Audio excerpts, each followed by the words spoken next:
इस एनिमे की शुरुआत में ओशियो को दिखाते हैं जिसके पास उसकी दो बेस्ट फ्रेंड होती हैं। उसकी लाइफ काफ़ी ज़्यादा एवरेज है। वो एक ड्राइंग वाले कॉलेज में जाना चाहता है, पर उसे नहीं पता था कि उसके परिवार की कहानी क्या है। उसके पूर्वज ने एक बार एक शैतान को सील कर दिया था। इस प्रकार की कहानी रोज़ाना के तौर पे उसके पिता उसे सुनाया करते थे सुबह के समय, जब भी वो खाना खाने बैठता था। वो बताते हैं कि 500 साल पहले एक शैतान का आतंक मचा। गांव के अंदर रहने वाले वो हर एक आदमी को मार देता था। लोग उससे काफ़ी परेशान हो गए थे।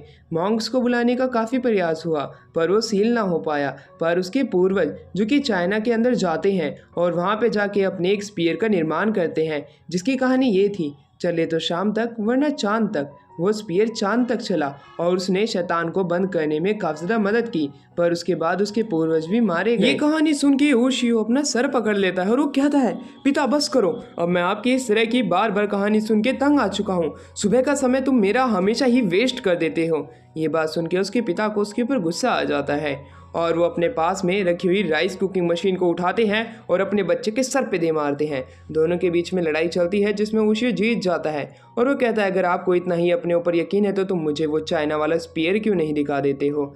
जिस पर उसके पिता गुस्से में उसे मारते हैं और कहते हैं कि अब मैं थाईलैंड जा रहा हूँ एक मसाज के लिए और तुम मेरे साथ नहीं आ रहे हो।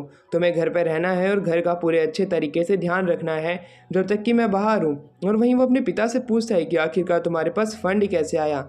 ये सीक्रेट बात है कि ओशियो के पिता मंदिर के अंदर एक पुजारी हैं। ये बात किसी को बतानी नहीं है। अब ओशियो के फादर कहते हैं, जब तक के लिए मैं बाहर हूँ तुम्हें घर का हर एक काम करना है।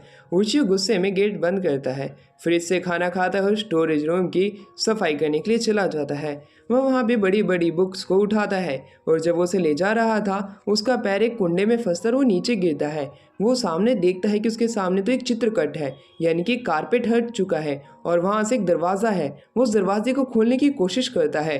वो अपनी सुपर सैयन की जितनी पावर भी लगाने की कोशिश करता है, पर उसे तब भी नहीं खुलता है। वो एक और बार ट्राई करता है और आखिरकार उसने अपनी फुल पावर निकालते हुए उसको खोल दिया था। वो उसी के अंदर जाके गिर पड़ता है। वो एक खाली जगह थी जिसके अंदर वो सामने देखता है कि एक शैतान मेरे पीछे बंद है और ये तो देख के उसकी एकदम से फट जाती है। उसका चेहरा नीला पड़ चुका था, डर के मारे पीछे जाता है। वहीं वो शैतान कहता है, बच्चे, आखिरकार तुम आ ही गए। मैं तुम्हारा ही तो इंतजार कर रहा था। जल्दी से आगे आओ और तुम इस भीड़ निकाल दो। मुझे काफी ज्यादा दर्द हो रहा है। जल्दी आओ, मैं तुम्हारा ही इंतजार कर रहा था। ओशियो समझ जाता है कि ये शैतान उसे यहाँ से आज़ाद करने के लिए कह रहा है, पर उसे आज़ाद नहीं करना चाहता था। पर वो शैतान कहता है, अगर तुम मुझे आजाद कर देते हो तो मैं तुम्हारी इच्छा पूरी कर दूंगा। ये बात तो सुन के ओशियो कहता है, मुझे पता है कि तुम आज़ाद होने के बाद क्या करोगे।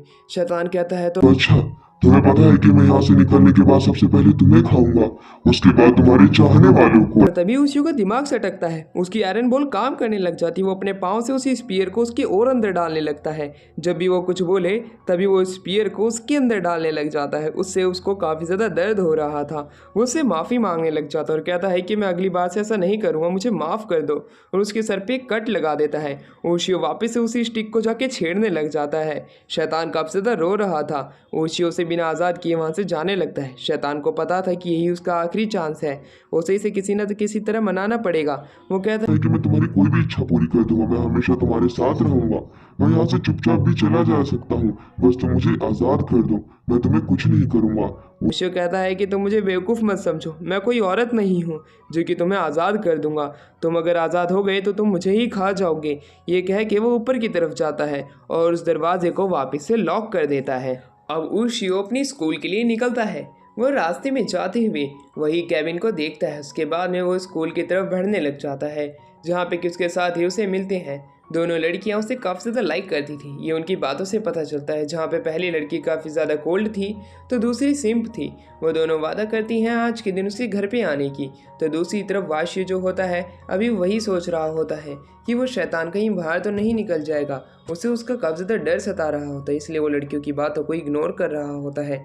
जहाँ पे लड़कियाँ उससे बुक लेने के लिए वापस से आने की बात करने लगती हैं, क्योंकि उसने अभी तक वो बुक ले रखी है और लौटाई नहीं है। स्कूल के अंदर हम देख पाते हैं कि ओशियो के दिन आराम से बीत रहे होते हैं, पर उसे अभी भी वो डर सता रहा होता है शैतान का। वो उसे पेंट भी करता है, जहाँ पे उसके साथ ही उसे फुटबॉल खेलने के लिए बुलाते हैं। फुटबॉल के अंदर ओशियो काफ़ी ज़्यादा अच्छा था। इससे हमें पता चलता है कि उसकी फिजिकल स्ट्रेंथ काफ़ी ज़्यादा अच्छी है बाकी नॉर्मल ह्यूमंस के। अब हमें घर पे दिखाया जाता है ओशियो के, जहाँ पे वो दोनों लड़कियाँ आ जाती हैं।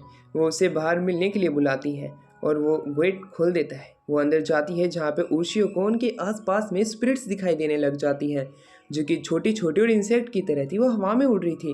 वो अब अलग अलग तरह की हरकत करने लगता है। लड़कियों के पास में उन स्पिरिट को देख के वो घबरा जाता है। वो उन्हें पीछे मुड़ने के लिए कहता है जिसपे कोल्ड लड़की को उसके ऊपर काफ़ी ज़्यादा गुस्सा आ जाता है और उसके मुंह पे लात मारती है और उसे बेहोश कर देती हैं।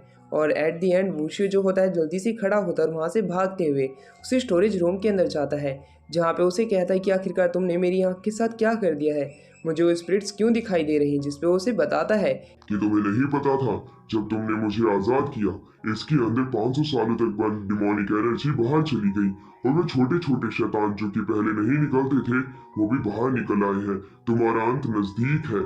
अगर तुम मुझे आजाद कर दो तो मैं शायद से तुम्हें इनसे बचा लूं क्योंकि मैं उन्हें एक एक करके मार सकता हूँ। उसकी इस तरह की बात को सुन के उसे यकीन आने लगता है शायद ये सच बोल रहा है क्योंकि उसकी दोस्तों की जान खतरे में है अगर उसने इसे आज़ाद नहीं किया, क्योंकि वो उसे मार देंगे वो छोटे डीमंस। इसलिए वो डीमन उसे अपनी बातों में फंसा लेता है। उशियो जो होता है उस स्पीयर को अपनी पूरी ताकत से बाहर निकालने की कोशिश करता है और कुछ समय बाद वो स्पीयर निकल भी जाता है। अब वो डीमन जो होता है उस स्पीयर को आज़ाद होने के बाद उसी के ऊपर अटैक कर देता है। ओशियो काफ़ी ज़्यादा घबराया हुआ था कि आखिरकार ये क्या कर रहा है। उसके सर से खून आने लगता है। वो डीमन कहता है तुम तो एक औरत से भी ज्यादा बुद्धू हो। तुम्हें कैसे लगा था कि मैं यहाँ से आजाद होने के बाद तुम्हें नहीं मारूंगा। तुमने मुझे पता है कितना परेशान किया था स्पीयर की वजह से। अब तुम्हारा अंत नजदीक है। तभी ओशियो के पास में एक पावर आने लग जाती है उस पीर को छूने पे। उसके बाल अपने आप लेडीज जितने बड़े हो जाते हैं। इससे तो अब उस डीमन की फट जाती है। अब वहीं दूसरी तरफ ओशियो के पास में वो स्पीयर आ चुका था। ओशियो जो होता है वो स्पीयर से अपने पूर्वज की ही तरह लग रहा होता है। डीमन की काफ़ी ज़्यादा फट जाती है और वो एक एक करके सारे के सारे छोटे डीमंस को मारने लग जाता है, पर ओशियो उसके पीछे ही था। वहीं वो डीमन अपनी पिकाचू की पावर का इस्तेमाल भी करता है और अपनी बिजली से सभी को मार देता है। और ओशियो का दिमाग अभी तक ठंडा नहीं हुआ था। वो उसे मारने के लिए उसके पीछे दौड़ने लगता है जिसपे वो कहता है पीछे देखो, घर के ऊपर एक बहुत बड़ा शैतान मंडराया हुआ था। उसे मारने के लिए वो डीमन कहता है हम दोनों को साथ मिलकर काम करना पड़ेगा तभी हम उसे हरा पाएंगे। ओशियो मान जाता है। वो दोनों मिलकर अब उन स्पिरिट से फाइट करने के लिए जाते हैं जहाँ पे कि वो डीमन सबसे बड़ी स्पिरिट को मारता है तो दूसरी तरफ वो अपने स्पीयर से ओशियो से ख़त्म कर देता है। इस प्रकार उन्होंने स्पिरिट्स को मार दिया होता है। ओशियो से शुक्रिया अदा करता है और अपने पास ही स्पीयर रखता है कहीं वो डीमन उससे दूर न चला जाए। अब वो डीमन को कहता है अगर तुम कहीं पे भी गए तब मैं तुम्हें भी मार दूंगा। वो डीमन घबराया हुआ होता है और उसकी हर बात पे हाँ मिला देता है। अब वो दोनों एक प्रकार से साथी बन चुके थे। वो अब हमेशा साथ रहते थे क्योंकि ओशियो को पता था अगर मैंने इसे आज़ाद किया तो ये लोगों को मार देगा और अगर मेरे पास स्पीयर नहीं हुआ तो ये मुझे मार देगा। वो स्पीयर को हमेशा अपने साथ रखता था, चाहे वो स्कूल जाते समय हो चाहे वो हगने जाते समय हो। ओशियो इस शैतान को लेकर रिस्क नहीं ले सकता है। स्कूल के जाते समय भी वो शैतान टोरा उसके साथ रहता था क्योंकि कहीं वो दूसरी तरफ ना चला जाए, इसलिए ओशियो उसे अपने साथ लेकर रोजाना के तौर पे स्कूल ले जाया करता था। उसे इनो और नाका मिलती हैं जो कि पिछले रात के सपने के बारे में उसे बताती हैं जिसमें काफ़ी सारे शैतान थे, पर ये पहचान के ओशियो खुद खुश था कि उन्हें वो सपना लगता है और उनसे पूछता है कि आखिर वो कहाँ पे जा रही हैं, जिस पे बताती हैं वो अभी ओल्ड स्कूल की तरफ जा रही हैं। वहाँ पे उन्हें कुछ बुक शिफ्ट करनी है, वो जल्द ही आ जाएंगी। वो उन्हें ध्यान से रहने के लिए कहता है और क्लास की तरफ चला जाता है जहाँ पे वो लड़कियाँ भी अपना काम करने के लिए चली जाती हैं। काफ़ी समय बीत जाता है, वो क्लास में नहीं आती है। क्लास स्टार्ट हो चुकी थी जहाँ पे हिस्ट्री पढ़ाई जा रही थी। टोरा काफ़ी ध्यान से उस क्लास को सुन रहा था। वो जानना चाहता था कि पिछले 500 साल में क्या हुआ है, पर तभी एकदम से वहाँ पे भूकंप आता है। वो जगह हिल जाती है। स्वॉर्ड में से एक आवाज़ आती है। ये बात सुन के टोरा समझ जाता है कि ज़रूर कोई मुसीबत है। वो वहाँ से चला जाता है ओशियो को लेके। अब ओशियो जब वहाँ से जा रहा था उनका टीचर उन्हें वापस आने के लिए कहता है पर उसकी नहीं सुनता है। वहीं सीढ़ियों के पास में ओल्ड स्कूल के अंदर वो एक लड़की को पत्थर में बदलता हुआ देखता है। वो टीचर को चिल्ला के आवाज़ लगाता है और उस जगह से दूसरी तरफ के लिए चला जाता है क्योंकि वो अपनी दोस्तों इनो और नाका को बचाना चाहता था। वो देखता है कि वहाँ पे पुलिस आ चुकी है जो कि कह रही है किडनैपिंग का केस है। वहीं दूसरी तरफ ओशियो एक बार उस रूम में तो गया था पर उसे वहाँ पे कोई भी नहीं दिखाई दिया था, इसलिए वो वापस बाहर आ चुका है। वो टोरा से मदद भी मांगने की कोशिश करता है पर वो उसे बताता है कि सच में तुम्हें वहाँ पे किसी की प्रेजेंस महसूस नहीं हुई थी। उस क्लासरूम के अंदर तुम्हें कोई पत्थर वाली योद्धा को नहीं देखा था। वही इस चीज के पीछे है। उसकी ये बात सुन के वो उसे रोकने का पूछता है कि उसे कैसा रोका जा सकता है, पर टोरा उसे वो चीज़ बताने से मना कर देता है। वो उस पर हमला भी करता है, कहता है कि आखिर मैं एक इंसान की दूसरे इंसान को बचाने में क्यों मदद करूं। ये बात तो सुन के अब उशियो को काफी ज्यादा गुस्सा आ जाता है। वो अपने स्पीयर से उसके ऊपर हमला करने की भी कोशिश करता है, पर टोरा उसके अटैक से बचते हुए उसके ऊपर अटैक करता है, पर उशियो उसके अटैक से बच जाता है, उसके पाँव में अपने स्पीयर को घुसा देता है। अब टोरा को काफी ज्यादा दर्द होने लग जाता है। वो चिल्ला रहा था और आखिरकार वो बताने के लिए मान जाता है। वो कहता है कि ये जो स्टोन ईटर है, ये लोग जो होते हैं वो इंसानों को पूरे तरीके से अकेला पकड़ने की कोशिश करते हैं और फिर उन्हें पत्थर में बदल देते हैं। जब मैंने इनकी पिछली बार कहानी सुनी थी तब इन्होंने काफी सारे वॉरियर्स को पत्थर में बदल दिया था। ये लोगों को पत्थर में बदल के उनकी सोल खा जाते हैं। अब वहीं उशियो उन्हें बचाने के लिए चलने के लिए कहता है और वो स्कूल के अंदर भाग जाते हैं। पुलिस से बचते हुए अचानक से ही उशियो अपने स्पीयर से एक बैरियर तोड़ देता है जिसके अंदर वो शैतान बंद था। वो पत्थर का योद्धा के ऊपर अटैक करने की भी कोशिश करता है और पीछे से उसकी छाती में स्पीयर डाल देता है। उसे लग रहा था कि वो जीत चुका है, पर तभी टोरा हंसने लगता है। वो कहता है तुम मजाक तो नहीं कर रहे, ये बस एक कठपुतली है, असली शैतान अभी तक बाहर नहीं आया। अब वहीं वो पत्थर की मूर्ति के अंदर से एक टेंटिकल बाहर निकलता है जो कि उशियो को पकड़ लेता है। उसका स्पीयर उशियो से दूर जा चुका था, उसकी पावर चली जाती है। वहीं दूसरी तरफ टोरा जो होता है ये सब होता हुआ देख रहा था। जब उसे यकीन हो जाता है कि ये मरने वाला है तब वो बैरियर की दूसरी तरफ चला जाता है और अब वो उसे दूर से मरता हुआ देख रहा था। वो चिल्ला के कहता है अच्छा अब तुम खत्म होने वाले हो। वहीं दूसरी तरफ उशियो जो होता है उसे कहता है तुम मेरी बस एक मदद कर दो, तो मेरे बाकी साथियों को यहाँ से ले जाओ। उसकी ये बात तो सुन के वो हैरान था कि आखिरकार ये क्या कह रहा है। ये इस तरह की मरने की कागार पे आ चुका है, पर तब भी इसे अपने साथी की ही पड़ी है। वहीं टोरा को जो होता है उशियो वापस से बोलता है कि प्लीज़ इन्हें ले जाओ। उसकी बात तो सुन के एकदम से टोरा भी भावुक हो जाता है। वो उसके जितने भी साथी होते हैं उन सभी की तरफ देखते उन्हें पकड़ के दूसरी तरफ ले आता है। अब उशियो मरने से पहले कहता है कि मुझे इसी बात का दुख है कि तुम मुझे कभी नहीं खा पाओगे। ये बात सुन के टोरा एकदम इमोशनल हो जाता है। वो गेट को पकड़ लेता है। ये देख के तो वो स्टोन मैन भी हैरान था कि आखिरकार एक शैतान इंसान की मदद कर रहा है, इसलिए वो अपने टेंटिकल्स का इस्तेमाल करता है और टोरा के ऊपर भी वो घुसा देता है। तो दूसरी तरफ उशियो जो था अपने स्पीयर को अपने पास बुलाने की कोशिश करता है, पर शुरुआत में उसका स्पीयर नहीं आ रहा था, पर उसके आखिर में वो बात सुनता है और उसके ऊपर अटैक हो जाता है। इस प्रकार उशियो अब पत्थर में बदलने से रुक जाता है।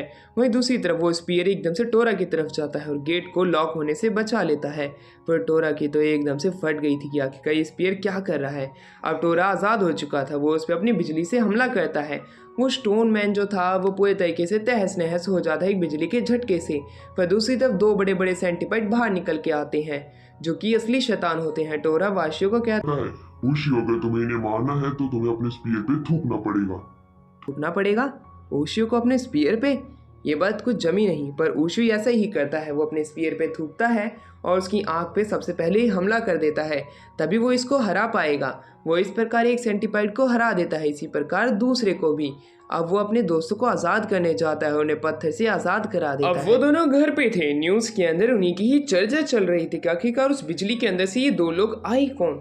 ये चीज़ तो टोरा उशियो को बता रहा था। अगले दिन उशियो के फादर आते हैं और आते ही वो उसे कहते हैं अब तुम स्टोरेज रूम में नहीं जाओगे, और उसे वही कहानी सुनाने लग जाते हैं उसकी पूर्वज और शैतान की। पर उशियो के ग्रैंडफादर को क्या पता था कि वो शैतान तो अब उन्हीं के पीछे बैठा है। आज वाशियो उसके फादर को काफ़ी ज़्यादा सिंसियर लग रहा था, जिसके ऊपर उसके फादर पूछते हैं क्या क्या आज माजरा क्या है, जिसे वो बिना बताए एक स्पीयर के साथ जाने लगता है, जिस पर उसके फादर कहते हैं ये तो वही लेजेंड वाला स्पीयर लग रहा है, ये अच्छी ट्रू कॉपी है, मुझे काफ़ी ज़्यादा अच्छा लगा इसके साथ तुम्हें देख के। पर उन्हें क्या पता था कि वाशियो की ज़िंदगी में भी क्या क्या हो चुका है और वो किस तरह के कारनामे और कर सकता है। उसी दिन उशियो जो होता है अपनी बाकी के दो बैडीज़ के साथ में एक आर्ट गैलरी में जाता है। वो वहाँ पे आर्ट्स देखने के लिए आया हुआ होता है। धीरे धीरे करके वो एक एक करके अलग अलग आर्ट देख रहे होते हैं। उसी समय उनकी निगाहें एक आर्ट पे पड़ती है जो कि मास्टर हैन्यू ने बनाया था। हैन्यू ने एक ऐसी पेंटिंग बनाई थी जिसमें उन्होंने एक लड़की ड्रॉ की थी एक सिंगल चेयर के ऊपर। ये देख के नाका पूछती कि आखिरकार ये है कौन, जिसपे वो बताते हैं मिस्टर हान्यू की मास्टर पेंटिंग है। इसे बनाने के अगले दिन ही वो मर गई थी और इसमें उनकी बेटी रैको की तस्वीर है और इसकी रियल पेंटिंग रैको के पास ही रखी हुई एक 2 कॉपी है। नाका जो होती है उसका नाम सुन के हैरान थी। वो टॉपिक चेंज करती है, वहाँ से वो बाहर चली जाती है। वहीं टोरा देख रहा था ये जो पेंटिंग जिसने बनाई है वो शैतान की पेंटिंग है और ये पेंटिंग एक कर्स पेंटिंग है और ये सारी चीज़ें वो बाहर उसे बता रहा होता है। पर तभी वहाँ पे एक सीनियर आता है जो कि उशियो को पीटने लग जाता है। वो उसे काफ़ी पीटता है बिना किसी वजह के। पर तभी वहाँ पे रैको की एंट्री हो जाती है।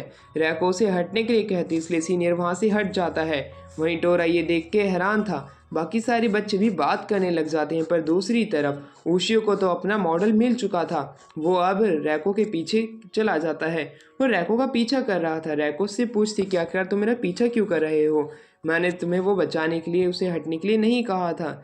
जिसके ऊपर उशियो कहता है कि तुम उसकी चिंता मत करो, मैं तो बस चाहता हूँ कि तुम मेरी एक फ़ोटो के लिए मॉडल बन जाओ। रैको उसके लिए मना कर देती है और वो उसे दूर हट जाने के लिए कहती है, वरना बुरी किस्मत उसके पीछे पड़ जाएगी। पर उसे इसकी बातें समझ में नहीं आती है। पर एक कॉर्नर के साथ चलती हुई उनके ऊपर एक बहुत तेजी से ट्रक आता है। वो उन्हें इसे काय करने ही वाला था कि तभी उशियो जो होता है वो जल्दी से उछलता है। अपनी स्पीयर की मदद से वो उस ट्रक को 2 भागों में काट देता है। उस ट्रक को 2 हिस्सों में काटने के बाद वो नाका के घर पे जाता है और रैको के बारे में उससे पूछता है, क्योंकि वो शायद से उसी की ही क्लासमेट रह चुकी है। जिस पर रैको से शुरुआत में बताने से मना करती है। पर उशियो के बताने पे कि वो उसके बस एक मॉडल की तरह ही देखता है, जिस पे वो उसे बताती है कि 1 साल पहले रैको उनके स्कूल में एक ट्रांसफर स्टूडेंट बन के आई थी। वो काफ़ी ज़्यादा शांत स्वभाव की थी। वो हमेशा क्लास में शांत रहती थी, पर समय के साथ साथ लोगों ने उससे बातचीत करनी शुरू की और वो सबके साथ में घुल मिलने लगी। उसके भी काफ़ी ज़्यादा दोस्त बन चुके थे। पर समय के साथ साथ एक लड़के ने उसे कन्फेस किया, वो उसके साथ डेट पे जाना चाहता था, पर एक बॉल की वजह से वो मारा गया। दूसरा लड़का ईंटों के नीचे दब के मारा गया। इस प्रकार काफ़ी लोगों की मौत होने लगी जो भी उसके पास में थे, या एक्सीडेंट। इसी प्रकार नाका ने भी उसके साथ में एक बार बात करने की कोशिश की और वो चुपचाप रहने लगी। नाका ने उसके पास गई और उससे बात करने की कोशिश की, पर वो रोते हुए उसे दूर हटने के लिए कहा, क्योंकि वो उसके पास रही तो वो मारी जाएगी। पर उसने उसकी बात का यकीन नहीं किया जब तक कि एक छत के ऊपर से उसके ऊपर नुकीली चीज़ नहीं गिर गई। पर रैको ने उसे बचा लिया था और रैको ने उसे सबसे दूर रहने के लिए उसे कहा था। उसके बाद से ही वो अकेली रहती है बिना किसी से मिले जुले। ये बात जान के अब वो वहाँ से घर जाने लगता है। पर वही सीनियर वापस आ जाता है जो कि उशियो को देख के कहता है, तुम रैको के बारे में बहुत पूछताछ कर रहे हो। और दोनों के बीच में काफ़ी लड़ाई होती है और टोरा इसके मज़े उठा रहा था। उसी दौरान उशियो उसका मजाक उड़ाता है और कहता है, आखिरकार तुम्हें प्रॉब्लम क्या है, मैं उसके बारे में कुछ भी जानकारी लूँ, कहीं तुम उसे पसंद तो नहीं करते हो। और वहीं वो सीनियर गुस्से में उसके सर के ऊपर मुक्का मारने लगता है। पर उन दोनों की फाइट इतनी ज़्यादा खतरनाक होती कि उशियो अपना सर ही बीच में ले आता है।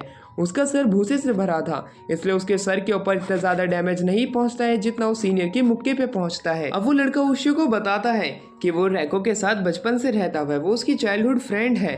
पर समय के साथ साथ उसके जो फादर थे वो उनकी तबीयत खराब होती गई और वो अचानक से एक साइको की तरह बिहेव करने लगे। वो बिना सोचे समझे रात के समय कभी भी उठ के ड्राइंग बनाने लगे और उसके बाद वो मारे गए। उसके बाद से ही रैको ने एक शैतान को अपने आसपास महसूस करना शुरू कर दिया। जो कोई भी उसके साथ रहता वो शैतान उसे मारने की धमकी देता। उसी के बाद से ही रैको ने सबसे खुद को अलग कर लिया। वहीं दूसरी तरफ उशियो से बचाने की कोशिश करता है। अगले दिन वो डांस के दौरान रैको से पूछता है क्या वो उसके साथ डांस करेगी, जिस पे रैको कुछ समय बाद मान जाती है। उसे काफ़ी अच्छा महसूस हो रहा था जब तक कि वहाँ पे एक टॉर्नेडो नहीं आ गया। उसके अंदर से एक शैतान बाहर निकल के आता है जो कि अब उसके ऊपर हमला करना शुरू कर देता है उशियो के। उशियो बाहर जाके गिरता है। उशियो नहीं चाहता था कि उस शैतान से इस तरह हारे, इसलिए वो टोरा को पीछे बुलाता है और टोरा जो होता है जैसे ही आता है टोरा उसके ऊपर अटैक करता है अपनी बिजली से और कहता है कि आखिरकार तुम्हारी हिम्मत कैसे हुई मेरे दोस्त के ऊपर हमला करने की। और वहाँ से वो शैतान गायब हो जाता है। सीनियर वहाँ पे आता है और वो उशियो को उठाने की कोशिश करता है, पर उसी समय रैको वहाँ से गायब हो जाती है। रैको को गायब पा वो दोनों अब उसके घर की तरफ बढ़ने लगते हैं, जहाँ पे रैको छत पे से कूदने ही वाली थी। वो कहती है, डैडी अब मैं आपके पास में आ रही हूँ। तभी उशियो अपना दिमाग चलाता है, अपने स्पीयर को वो छत के पास में फेंक देता है। उसकी मदद से ही रैको वहाँ पे अटक के रह जाती है। वो उसे बचाने के लिए छत पे जाते हैं। अपने हाथ से वो उसे पकड़ भी लेते हैं, पर तभी शैतान आ जाता है। शैतान रैको को कहने लगता है, बेटा तुम अपने पिता के पास नहीं आओगी, क्या तुम इन इंसानों की बातों पर यकीन करोगी। वहीं दूसरी तरफ उशियो कहता है कि उस शैतान के पास ऐसा क्या है जो कि मेरे पास नहीं है, मैं तुम्हें उससे ज़्यादा खुश रखूँगा। ये बात तो सुन के रैको का दिल उसकी तरफ आ जाता है। उसका हाथ पकड़ उनके साथ में आ जाते हैं, जहाँ पे सीनियर उसे गले लगाता है। अब उसके शैतान को उसके ऊपर गुस्सा आने लगता है कि उनकी हिम्मत कैसे हुई जो कि उन्होंने उसकी स्टेप डॉटर को उससे दूर किया। अब वो उनके ऊपर हमला करने जाता है, वो उन्हें अपने साथ तस्वीर के अंदर खींचने लग जाता है। ये देख के तो उशियो अपने स्पीयर से उसके ऊपर अटैक करने के लिए जाता है, पर वो शैतान उसे भी पकड़ लेता है और उसका स्पीयर का हमला उसके ऊपर कुछ भी असर नहीं दिखा रहा था। टोरा उसे कहता है, बेवकूफ खुशियो, वो अपनी दुनिया के अंदर है, तुम उसकी दुनिया के अंदर उसका कुछ नहीं बिगाड़ सकते हो। अगर तुम मेरी मदद मांगो तब मैं तुम्हारी मदद करने के तैयार हो जाऊंगा। मेरे सामने भीख मांगो, गिड़गिड़ाओ। दूसरी तरफ उशियो जो होता है उसकी बात पे मानने से इनकार कर देता है। वो उसकी दुनिया के अंदर जाने लग जाता है और उशियो बड़े ही गुस्से से टोरा की तरफ देख रहा था। टोरा का दिमाग खराब हो जाता है और अब वो उशियो को पकड़ के बाहर निकालने की अपनी पूरी कोशिश करता है। उसे आधा बाहर भी निकाल लेता और कहता है, तुम्हें सिर्फ मैं ही खा सकता हूँ और कोई नहीं। पर वो शैतान उसे छोड़ नहीं रहा था, इसलिए उसे मार देता है। उस तस्वीर के अंदर जाकर उन्हें बाहर निकाल लेता है। टोरा कहता है, अब तुम इस पर अटैक करो, इसे मार दो। उशियो अपने स्पीयर से उसे मारने के लिए आगे बढ़ता है, पर दूसरी तरफ रैको जो होती है अपने डैडी को बचाने के लिए बीच में आ जाती है। वो स्पीयर उसके अंदर भी जा चुका था, पर दूसरी तरफ वो तस्वीर नष्ट हो चुकी थी। उससे हमें पता चलता है कि स्पीयर का असर इंसानों के ऊपर नहीं होता है। टोरा ये चीज़ कंफर्म करता है और कहता है ये स्पीयर सिर्फ डीमंस को मारने के लिए बनाया गया है, ना कि इंसानों को। अब वो डीमन मर जाता है, उसके फादर की सोल आज़ाद हो जाती है, जो कि उशियो को कहती है, मुझे आज़ाद करने के लिए शुक्रिया और रैको तुम अच्छे से जीना। ये कह के वो वहाँ से गायब हो जाते हैं। उस इंसिडेंट के बाद अब टोरा और उशियो की केमिस्ट्री वापस से शुरू हो जाती है, जहाँ पे टोरा हमेशा इसी मकसद में रहता था कि कब उशियो के पास में उसका स्पीयर ना हो और वो उसे मारे। वहाँ तक कि बाथरूम में भी अब तो उशियो स्पीयर लेके जाने लगा था। उशियो समझ चुका था कि ये मुझे मारने की कोशिश करता है। टेबल पे उसके फादर उसके लिए एक लेटर लिख के गए थे, जिसमें लिखा था कि मुझे ढूंढने की कोशिश मत करना, मैं विदेश जा रहा हूँ। हमेशा दूसरी ट्रिप विदेश की ही लगती है इसके फादर की। वही न्यूज़ के अंदर चल रहा था कि एक जानवर जो कि सिटी के अंदर बाहर घूम रहा है, लोगों को बाहर निकलने से मना किया जा रहा है क्योंकि वो जानवर किसी को भी मार सकता है। उस जानवर को एक साइट के पास में देखा गया था जहाँ पे खुदाई चल रही थी, जो कि काफ़ी ज़्यादा ताकतवर है, जिसका काटने का निशान हर एक इंसान के ऊपर है जो भी उस साइट के पास में था। काटने का निशान और जानवर का नाम सुनते ही उशियो को गुस्सा आने लगता है। वो टोरा को नीचे बुलाता है और कहता है, तुम्हारी हिम्मत कैसे हुई इंसानों को खाने की। टोरा गुस्से में कहता है कि आखिरकार तुम क्या कह रहे हो, मैंने किसी को नहीं खाया है। जिस पे उशियो कहता है कि तुम बार बार झूठ बोल रहे हो, जिस पे टोरा गुस्से में अब कहता है कि मैं तुमसे सच बोल रहा हूँ, अगर मेरे को किसी को खाना भी होता तब मैं तुमसे ही इधर आके पूछता या बताता थोड़ी। ये बात तो सुन के उशियो उस पे स्पीयर से अटैक करने के लिए जाता है।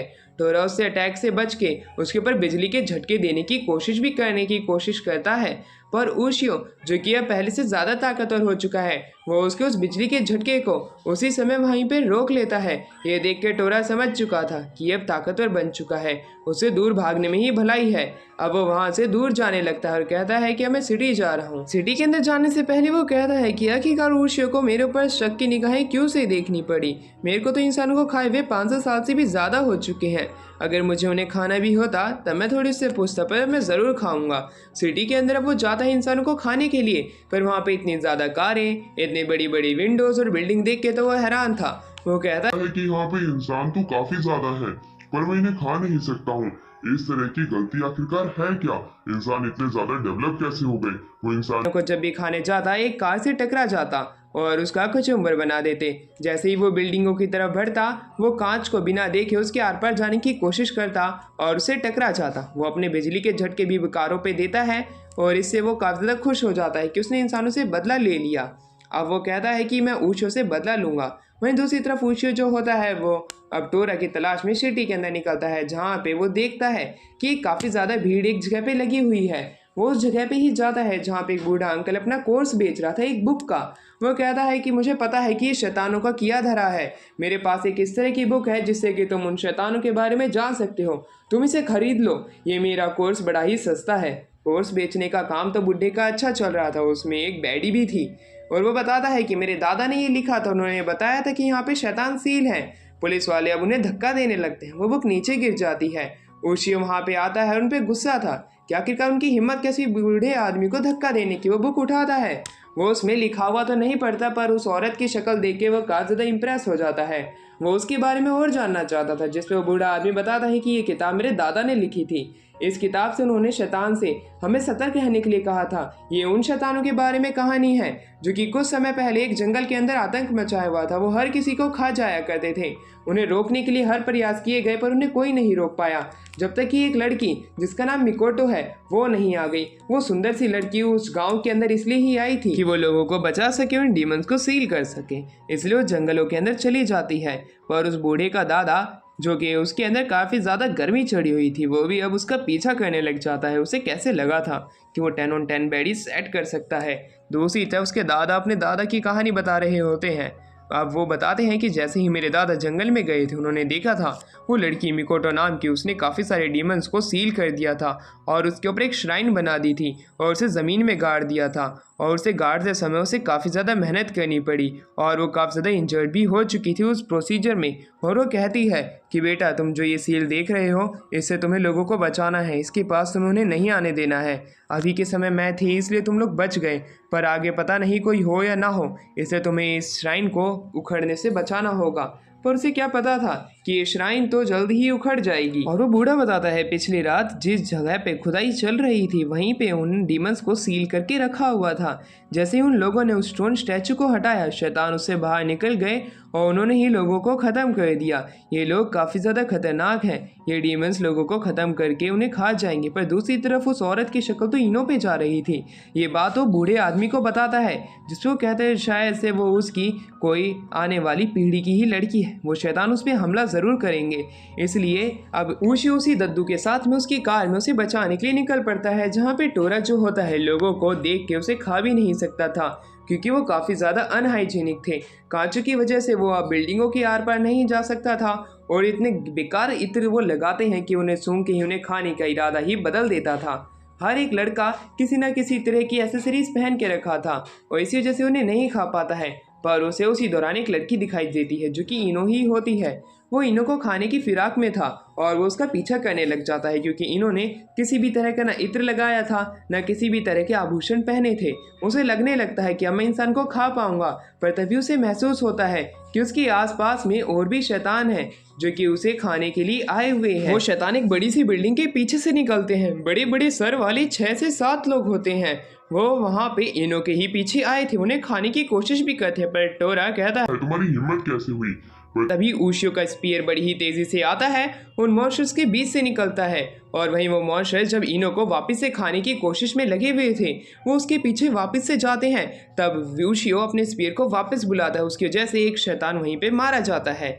अब वहाँ से वो इनो को भगा देते हैं। इनो एक मॉल में चली जाती है जहाँ पे उसकी रखवाली ऊशियो कर रहा होता है नीचे खड़े होके।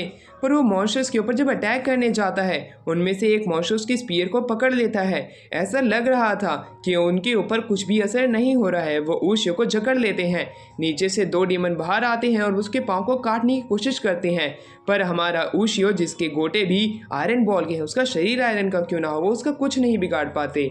इसलिए उसे दूर फेंक के इनो के पीछे चले जाते हैं, जहाँ पे टोरा जो था वो समझ चुका था अब ये मेरी बारी है। अब वो उसे खाने के लिए जाता है, पर एक कांच की वजह से इनो को नहीं खा पाता है। इसलिए वो बिल्डिंग के अंदर जाके अपनी रियल रूप में यानी कि फिजिकल फॉर्म में वो देख पाता है कि इनो अब एक जगह पे लटकी हुई है। अगर उसे खाना है तब बचाना पड़ेगा। इसलिए वो बड़ी ही तेज़ी से इनो की तरफ जा रहा था, जहाँ पे इनो नीचे गिरने ही वाली थी, जहाँ पे वो शैतान अपना मुंह खोल के बैठे ही थे। वहाँ से टोरा उसे बचा के बिल्डिंग के ऊपर ले आता है। अब इनो का दिमाग तो काफ़ी ज़्यादा खराब हो जाता है। उसके पाँव चलने और फिरने की हालत में नहीं थे, उसके पाँव सुन्न हो गए थे। वो वहीं पे बैठ जाती है, जहाँ पे टोरा के सामने वो डीमंस कहते हैं तुम इसे छोड़ दो, ये हमारा शिकार है। पर टोरा उन्हें मना कर देता है कि ये मेरा शिकार है, इसे खाऊंगा तो सिर्फ मैं खाऊंगा, तुम इसका कुछ नहीं करोगे। ये कहने के बाद वो उन पे एक के ऊपर अटैक करता है और उसे जान से मार भी देता है। और वो कहता है तुम लोगों ने बाकियों को तो देख ही लिया वो कैसे मरा है। वहीं दूसरी तरफ उनमें से एक कहता है तुम्हारी हिम्मत कैसे हुई हमारे भाई को मारने की। ये कहने के बाद वो टोरा को पट्टियों से जकड़ लेते हैं और वो कहते हैं तुम्हें क्या लगा, अगर तुम हमारे जैसे एक को मार दोगे तो क्या तुम हम सबको हरा सकते हो, हम लोग इसे खा जाएंगे। इन्हें वहाँ से भागने लगती है, वो उस पर हमला करने भी चाहते हैं। पर टोरा कहता है तुम्हें क्या लगा था कि तुम सच में मुझे इस तरह हरा सकते हो? शायद से तुमने मेरी ताकत नहीं देखी, चूंकि मैंने तुम्हें पहले दिखाई थी। ये कहने के बाद वो अपनी रियल पावर को सबके सामने लेके आता है। वो सबसे पहले तो उस शैतान को फाड़ देता है, दूसरे का आधा मुंह खा लेता है। अब वो बाकी 3 डीमंस के पास में जाता है जो कि इनों के सामने थे। वो उसके ऊपर हमला भी करते हैं, पर टोरा बीच में आ जाता है और वो उनके दोस्तों का चेहरा दिखाता है। कहता है अभी भी वक्त है, चले जाओ। पर वो लोग गुस्से में कहते हैं तुम्हारी हिम्मत कैसे हुई हमारे बाकी साथियों को मारने की। ये कहने के बाद उस पर हमला करने जाते हैं, पर टोरा जो था वो काफ़ी ज़्यादा गुस्से में अपनी बिजली यानी कि पिकाचू की पावर को रिलीज़ कर देता है। पिकाचू की पावर से वो अपने आप ही वहीं पे मारे जाते हैं एक एक करके। उनमें से एक शैतान जो कि अभी भी जिंदा था वो इनों के ऊपर हमला करने जाता है, पर तभी बीच में उशियो आ जाता है। वो उस पर हमला करता है और उसे उस समय भस्म कर देता है। इनो ये देख के काफ़ी ज़्यादा खुश थी कि यहाँ पे उशियो भी आ चुका है। दूसरी तरफ टोरा दुखी था कि अब मैं इसे नहीं खा पाऊंगा। टोरा गुस्से में वहाँ से जाने लगता है, उशियो से रोकने की कोशिश करता है। टोरा को लगता है शायद से मुझसे लड़ाई करना चाहता है, वो उससे लड़ाई करने के लिए तैयार था। पर टोरा अपना सर नीचे करके उससे माफ़ी मांगता है कि उसे गलतफहमी हो गई थी और उसने उसका नाम लगाया कि उसने इंसानों को खाया था, वो उसे माफ़ कर दे। जिस पर वो कहता है गधे, तेरे पूर्वज भी क्या सच में ही गधे थे? तेरी हिम्मत कैसे हुई मेरे ऊपर उस समय झूठा इल्जाम लगाने की? दोनों के बीच में तू मैं होने लग जाती है। उसी बीच में इनो जो थी वो कहती है तुम एक काम करो, पहले रुको, तुम काफ़ी ज़्यादा भूखे लग रहे हो, ये लो तुम ये खाओ। उसे एक बर्गर देती है, जिस पे टोरा कहता है सच में इंसान बेवकूफ़ होते हैं, सबसे ज़्यादा तो ये औरत जो कि सबसे ज़्यादा बेवकूफ़ है, ये एक डीमन को बर्गर खाने के लिए दे रही है। रात के समय में हमें दिखाया जाता है उशियो जब सो रहा था उसके पेट से आवाज़ आती है। वो खड़ा होता है और देखता है कि उसके ऊपर टोरा अटैक करने वाला था, वो बच चुका है। वो चिल्लाते हुए कहता है कि आखिरकार तुम क्या कर रहे थे, जिसके ऊपर टोरा आराम से उसे जवाब देता है मैं वही कर रहा था जो मुझे करना चाहिए था, तुम्हें खत्म करके खाने की कोशिश। और जिस पे वो अब अपने स्पीयर को पकड़ के उस पर हमला करने के लिए तैयार हो रहा था। ओशियो उसके ऊपर हल्का सा अटैक करने के लिए जाता ही कि वो उसके मुंह पे एक पंजा मार देता है। उसकी वजह से अब ओशियो का आधा चेहरा खराब हो चुका था।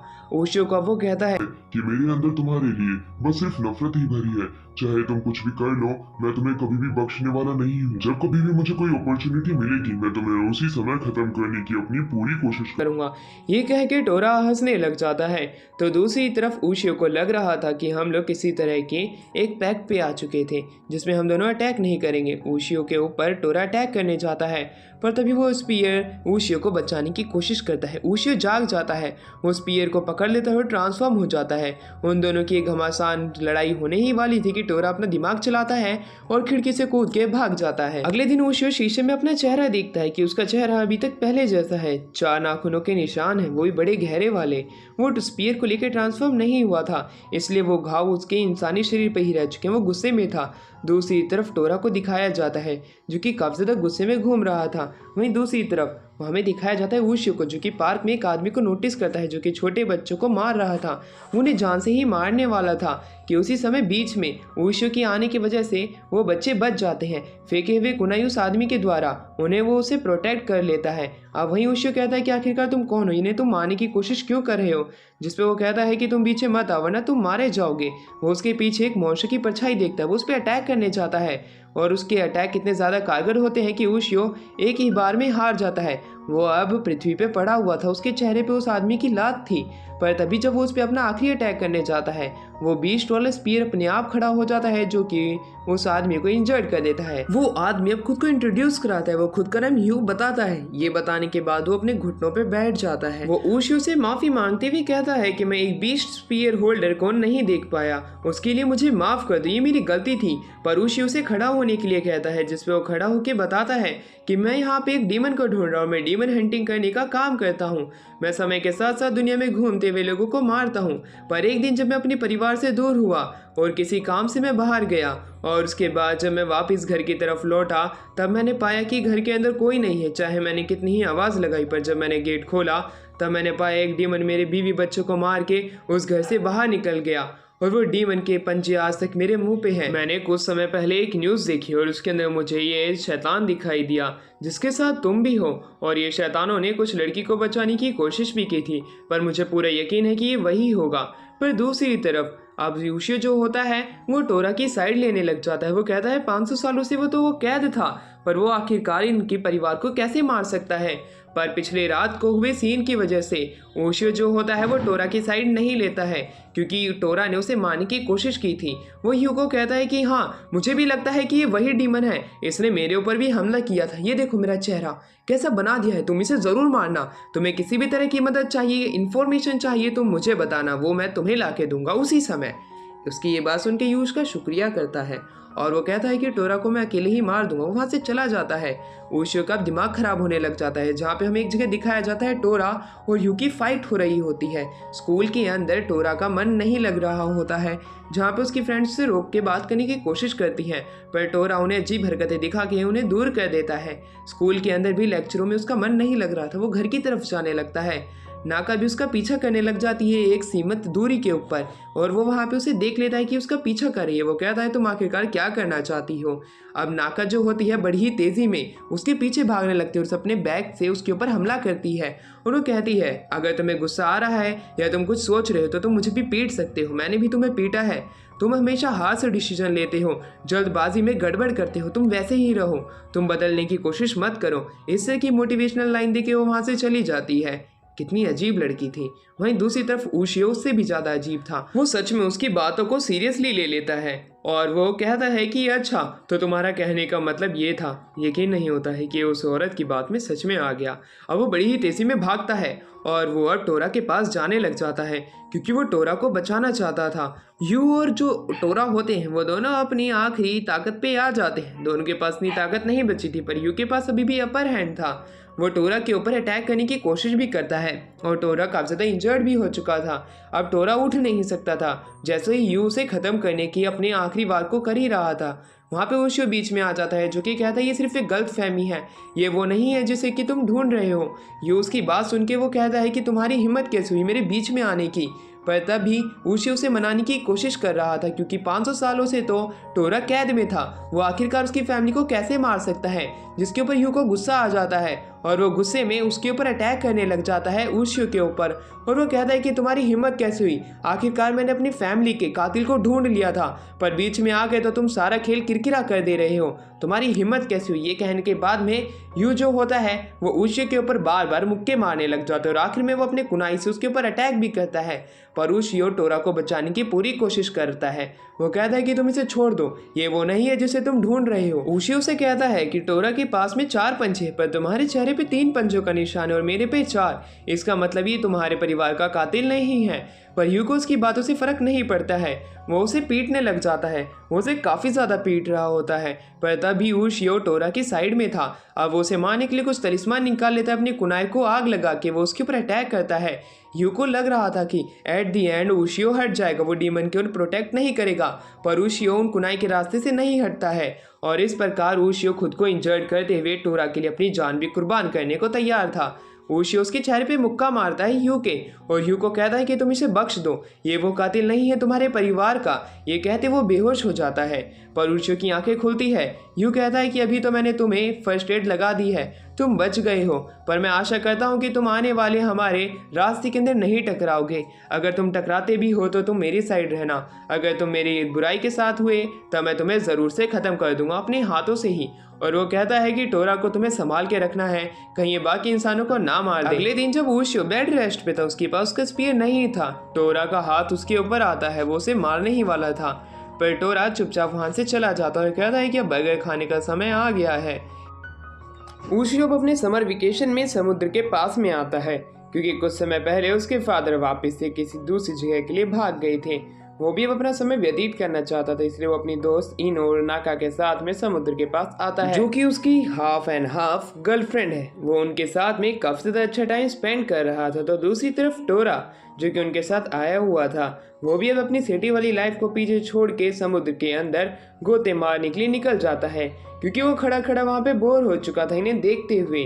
वो समुद्र की सैर के लिए निकल जाता है और ये चीज़ देख के ओशियो भी परेशान हो रहा था कि आखिरकार वो कहाँ गया। तो दूसरी तरफ बीच के ऊपर एक बच्चा उनके बैग को गंदा करके भाग जाता है।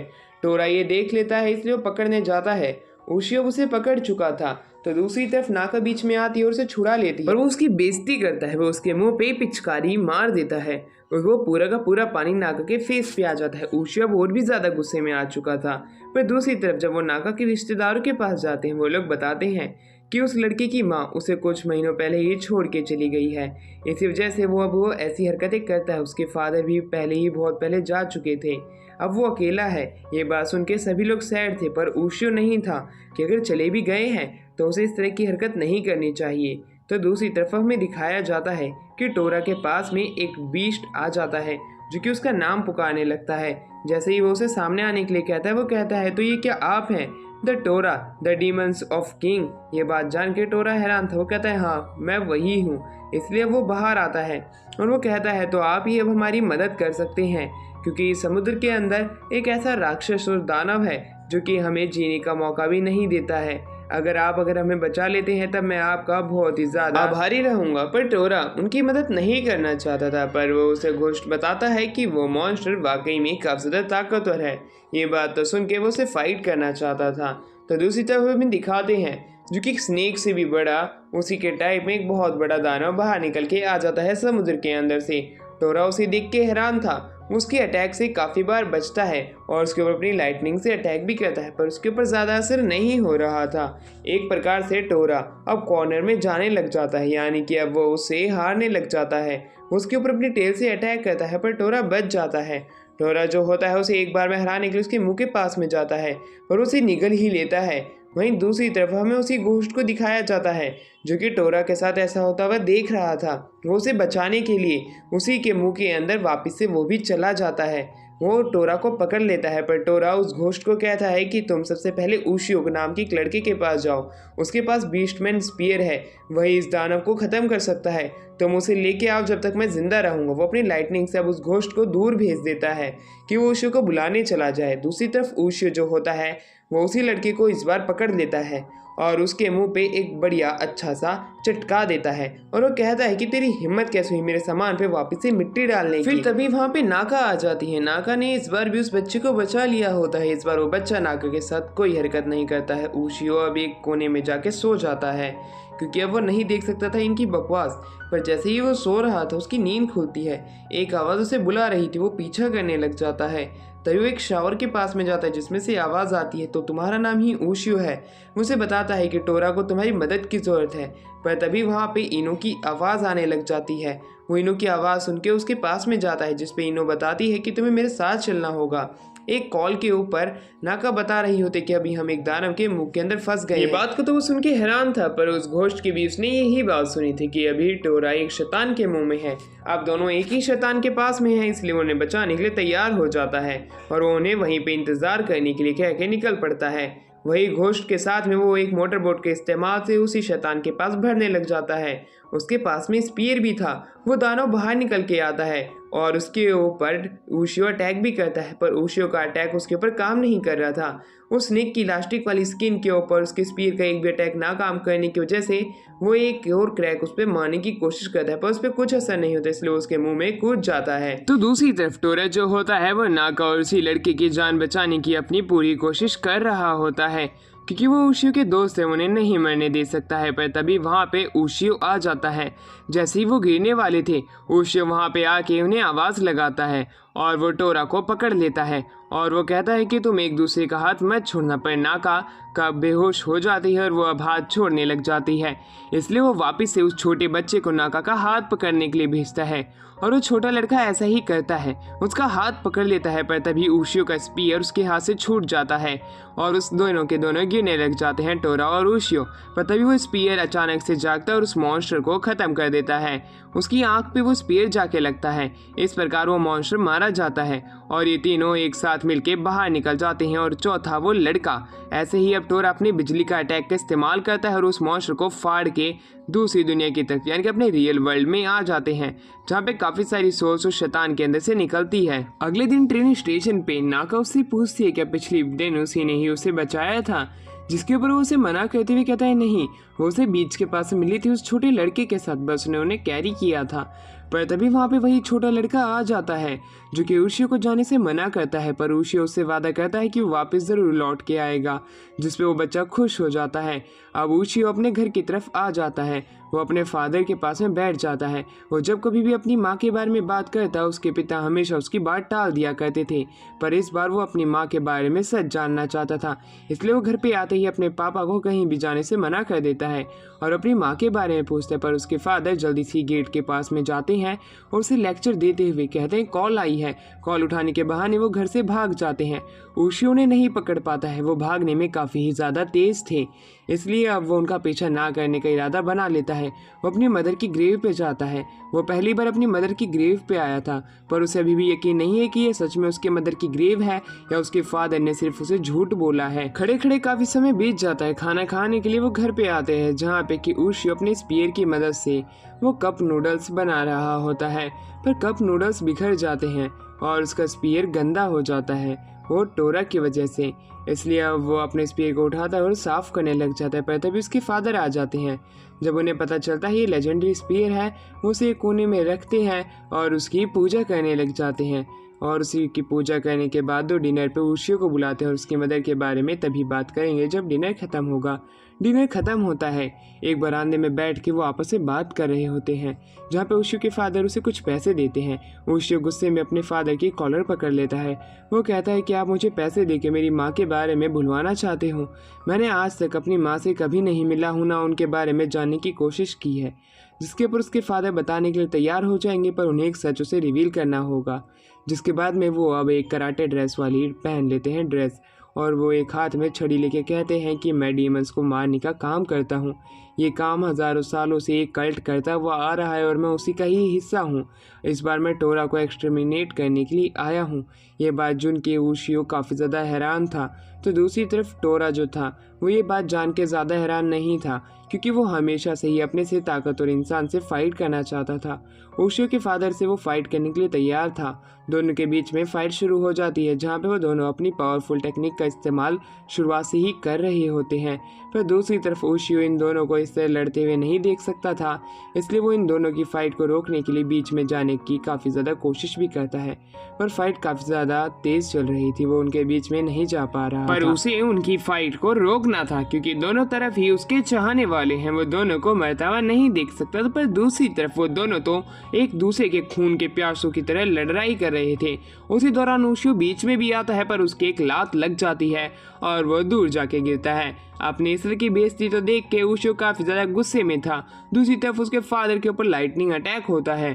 वह अब और भी ज़्यादा गुस्से में आ जाता है और वो अपने पास में रखे हुए अपने स्पीयर को उठाता है और अपनी पावर को अनलिश कर लेता है। वो सबसे पहले अपने फादर की छड़ी तोड़ता है और टोरा ये देख के घबरा जाता है और वो अपने फादर पे वापस अटैक करता है, पर उसके फादर बच जाते हैं।